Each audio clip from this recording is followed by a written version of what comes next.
Hi, I'm Dusty with 519 Stoves. Today we're excited to make a video about the Mini Me tiny stove that we're building that burns Presto logs and all densified fuel logs of 3 3/4 inches in diameter and under. So this is our Mini Me 8. It holds 2 to 2.5 logs. You drop them down the feed tube here and they stack vertically, and our patent is it's gravity fed into a brick-lined firebox.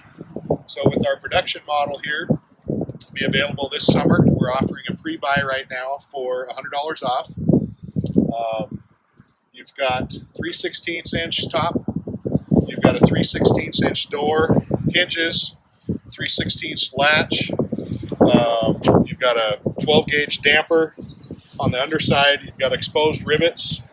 Then on the inside here, you've got neo-ceram glass. You've got brackets that extend almost the full length of the glass so that you get a nice seal to make the stove more airtight. You've got fire rope here that seals directly to the front of the stove. And then you can see we've been burning this. We've had several fires in it, and that's about the content of the ash after several fires. So we get questions asked to us every now and again about how often they'd have to clean it. If you're burning this thing all the time, I'd imagine it's probably going to be in the 3 to 4 day range that you'd have to clean it out. This model, the fire pot is removable. If you ever have to change out the bricks, it takes about 5 minutes. The whole fire pot comes out with the damper attached. It slides out from underneath the stove. Put your new bricks in, slide it back in, run your nuts on there, and that's done. So we want to go through the lighting procedure with you on this stove. So first we start off by closing the door. Our damper is in the closed position over here. And today we're going to light with cedar shavings. You can use pine shavings. You can use broken parts of the Presto logs. You can use paper and kindling. You can use fire starters. I guess for the short of the story, it's very easy to light. Once you get it lit, you just close the door and you can walk away from it. It just self-starts. It has a 4-inch exhaust pipe, so you can use single wall pipe up to 16, 18 inches from your ceiling, and then you would transfer to a 4-inch Class A pipe, which is an insulated 4-inch pipe that has UL testing on it. Clearance for combustibles is back down to about 2 inches, so it's very safe to get through your roof and attic area and your space in between there. And then another option is you can go up, you can turn and go out a sidewall and then go back up, and you'll get your draft that way. So guys that are putting these in wall tents, that's probably what they're going to do, is just go straight up through the roof of the wall tent. Maybe a guy's got a shed or a garage that he wants to throw one of these heaters in. He can go out the sidewall, so you don't have to put a hole in the roof if that's a concern of yours. So we'll go ahead and start by dropping the shavings and things down. And let's pause the video here for just a second. I'll get this loaded, and then I'll show you how we're going to light it. All right, so we're ready to load it. If you want to look at the firebox here, you can see that you've got little tiny broken chunks of the log, and you've got some cedar shavings in there. I'm lighting it today with a propane torch because it's just a lot easier than a match. But you'll see I'm going to open up the damper here to about halfway, and I'm just going to start it here with the torch just to light the cedar shavings and whatnot. If you light it with the match, you just basically stick a match down in there, and they're going to light the cedar shavings on fire. It'll take just a little bit longer, but it will go. And then you close the door. You can see you've got a little bit of flame in there in red.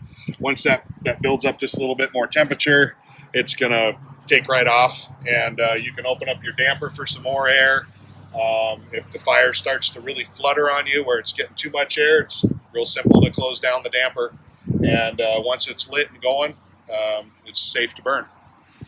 All right, so we've got it going. You can see it's got a real nice flame. We've got our damper open all the way right now for the most air to get it started. We just literally lit it just a few seconds ago, and it's burning through the cedar there, and you can see the little log chips that are down inside there.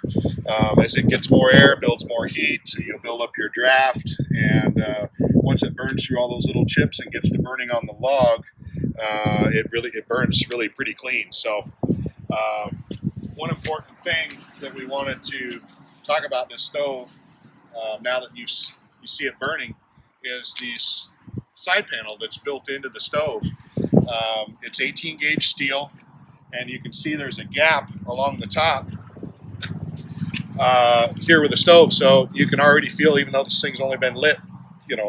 Hi, I'm Dusty with 509 Stoves. Today we're out in our test shed showing people the split wood that we burn in the Mini-Me. You're going to get 2.5 hours roughly, 3 maybe, on this 12 model. We have it installed with the UL Class A chimney. It's 4 inches inside diameter. Your dampers down here on the bottom for controlling your burn. Burning wood, you'll burn with a little bit more damper air than you will with burning logs. So basically, you just take a bundle of split wood and you drop it down the tube here, right into the bottom, and then we'll show you what we do here to light it. It's really pretty simple. I'll close the lid up and then we'll light it.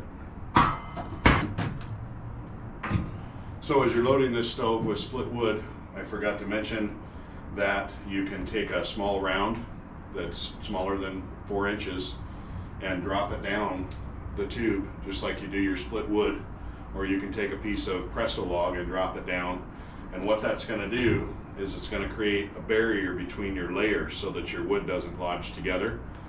So this will sit in here like so on the top of the wood that you've already put in.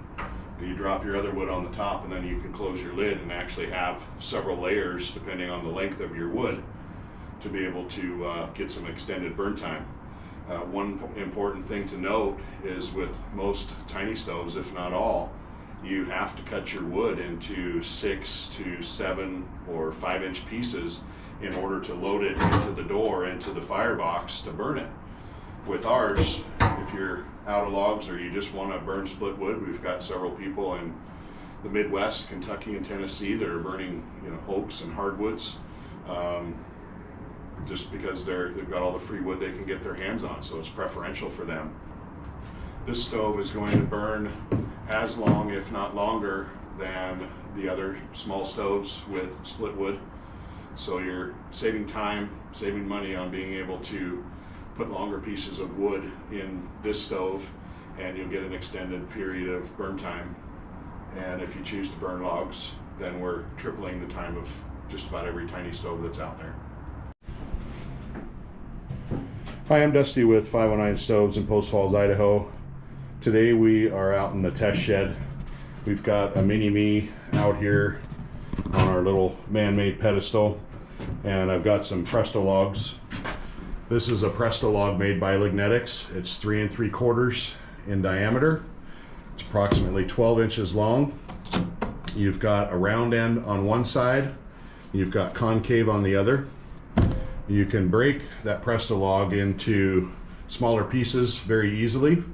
Some people will load the Mini-Me here by stacking the logs and actually going end for end, so your round ends go together and your cone ends go together. Then you're burning more like a briquette, and you can actually burn a little hotter if you wanted to. One Presto log carries 42,500 BTUs, and other size logs like a Blazer log or the Easy Fire log out of New Hampshire, they're a little bit smaller log. They'll burn at about 32,000 BTUs.